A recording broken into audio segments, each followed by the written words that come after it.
Students अब हम लोग क्वेश्चन नंबर 14 अटेम्प्ट करेंगे।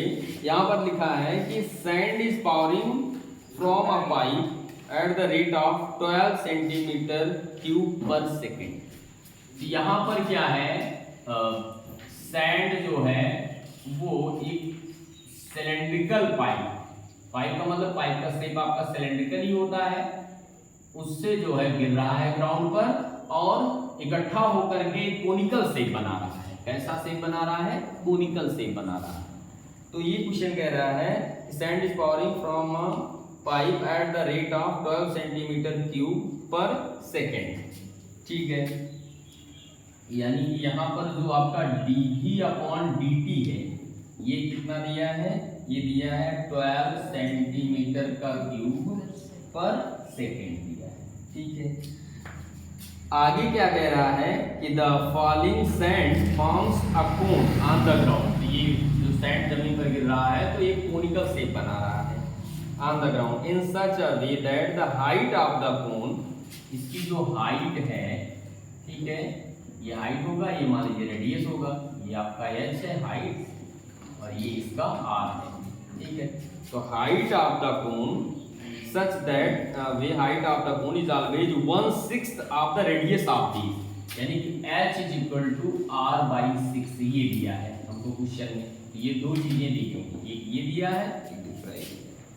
अब कह रहा है how fast is the height of the sand cone increasing when the height is 4 centimetre. हमसे पूछ रहा है ये dH/dt at h is equal to 4 centimetre that equal to what? That equal to what? ये पूछा जा रहा है। ठीक, तो हम लोग यहाँ पे वॉल्यूम ऑफ कोन का यूज करेंगे। वॉल्यूम ऑफ कोन का आपको पता है, वॉल्यूम ऑफ कोन क्या होता है? 1/3 पाई r का square h। Volume of cone क्या होता है? 1/3 पाई r स्क्वायर h। अब विथ रेस्पेक्ट टू t इसको हम एक चीज ध्यान देना, अब हम क्या करेंगे, क्योंकि हमको dH/dt फाइंड करना है, इसका मतलब r को h से रिप्लेस कर देंगे, r को h से रिप्लेस कर देंगे। तो यहाँ पर इसको हम ये लिख सकते हैं कि v is equal to 1/3 pi h into r का स्क्वायर। r के प्लेस पर हम 6h लिख सकते हैं ना, क्योंकि 6 को इधर भेजेंगे तो मल्टीप्लाई हो जाएगा, ये हो जाएगा 6h का होल स्क्वायर। तो ये इम्प्लाइज करता है कि v is equal to 1/3 pi h into 6 6 36 h का स्क्वायर। तो इसको आप कैंसिल कर दीजिए, 12 आ गया। तो v की वैल्यू क्या आ गई? 12 पाई h का क्यूब। 12 पाई h का क्यूब हो गया। अब हम इसको with respect to t differentiate कर देंगे। तो dV/dt that is equal to 12 pi हमारा कांस्टेंट आगे आ गया, ये इसका क्या हो जाएगा? 3h का square into dH/dt into dH/dt। अब हम लोग dV/dt की वैल्यू गिवन है, कितना दिया है? 12 सेंटीमीटर क्यूब पर सेकेंड।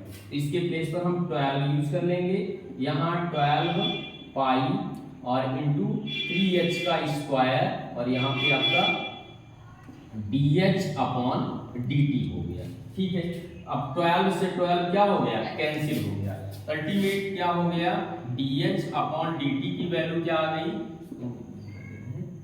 dH/dt की वैल्यू हमारी आ गई 1/3 पाई h का स्क्वायर, 3 पाई h का स्क्वायर।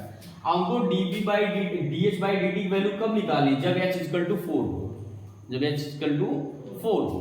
तो हम यहाँ पर लिखेंगे dH/dt at h is equal to 4 centimetre. ये हो जाएगा 1/3 पाई इंटू h के प्लेस पर हम लिखेंगे 4 का स्क्वायर, ये हो जाएगा 4 × 16 = 48, 1/48 पाई सेंटीमीटर पर सेकेंड। तो ये हमारा आ गया dH/dt at h is equal to 4 centimetre की वैल्यू क्या आ गई? 1/48 पाई सेंटीमीटर पर सेकेंड। यही हमारा फाइनल आंसर। इस क्वेश्चन में बच्चों ये कह रहा है कि एक पाइप से सैंड गिर रही है जमीन पर, जो कि कलेक्ट होने के बाद कोनिकल शेप बना रही है। सैंड के गिरने का जो रेट है वो 12 सेंटीमीटर क्यूब पर सेकंड है। और ये कह रहा है कि जो कोनिकल शेप बन रहा है उसमें जो h है उसके रेडियस का 1/6 है। तो हमको dh/dt यानी कि उसके हाइट का जो इंक्रीजिंग रेट है वो निकालना है। कब? जबकि उसकी हाइट 4 सेंटीमीटर है। तो हमने वॉल्यूम का एक्सप्रेशन लिखा, डिफरेंशिएट किया और वॉल्यूम का एक्सप्रेशन लिखा, फिर r को रिप्लेस किया h से, r को हमने रिप्लेस किया h से, फिर इसको डिफरेंशिएट किया और डिफरेंशिएट करने के बाद dh/dt का टर्म मिल गया हमको ये, और फिर यहाँ पर h के प्लेस पर 4 रख दिया और अल्टीमेट हमको फाइनल आंसर मिल गया। तो उम्मीद करते हैं क्वेश्चन आपको अच्छे से समझ में आया।